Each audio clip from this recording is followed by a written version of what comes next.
ఇంటికి పోయిండు. పోయేసరికి ఒక పురుషుడు తల్లిదండ్రుల సేవ చేస్తూ ఉన్నాడు. మగవానికి ఏ యజ్ఞము యాగము అవసరం లేదు. కేవలం తల్లిని తండ్రిని సేవించడం వలన మాత్రమే గొప్పనైనటువంటి యజ్ఞయాగాలు చేసినటువంటి పుణ్యం కలుగుతుంది. దీనికి ఎవరో ఏదో వృత్తాంతం చెప్పాల్సిన అవసరం లేదు.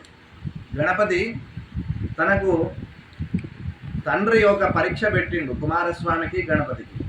ఎవరైతే భూమి చుట్టూ 3 ప్రదక్షిణాలు చేసి సప్త సముద్రాలను తిరిగి అన్ని ద్వీపాలను దర్శించుకొని వస్తారో వారికి గణపతి అనేటువంటి గణాలకు అధిపతి అనేటువంటి ఒక పోస్టుని ఇస్తా అని పరమేశ్వరుడు ఒక పరీక్ష పెడితే కుమారస్వామి ఏమో తన నెమలి వాహనం ఎక్కి ఆయన ప్రయాణం చేస్తున్నాడు.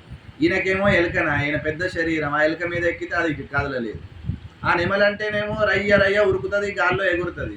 మరి పాపం గణపతి యొక్క వినాయకుని యొక్క వాహనం ఎలుక, ఆయన ఎక్కినాక అది అసలే కదలకుండా. మరి ఎట్లా చేయాలి అని గణపతి బాగా ఆలోచిస్తే తల్లిదండ్రులు ఇద్దరిని కూర్చోబెట్టి తల్లిదండ్రుల చుట్టూ ప్రదక్షిణం చేసిండట. కుమారస్వామి ఏమో మొదటి ప్రదక్షిణం పూర్తయ్యే వరకు ఈయన తల్లి చుట్టూ తండ్రి చుట్టూ మొదటి ప్రదక్షిణం చేసే వరకు ఆయనకు అక్కడ కనబడ్డాడు. రెండో ప్రదక్షిణానికి సప్తద్వీపాల దగ్గర కనబడ్డాడు తల్లిదండ్రుల చుట్టూ తిరుగుతుంటే.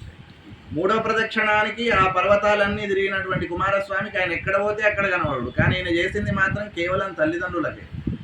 కాబట్టి తల్లిదండ్రుల సేవను మించి, తల్లిదండ్రుల పూజను మించినటువంటి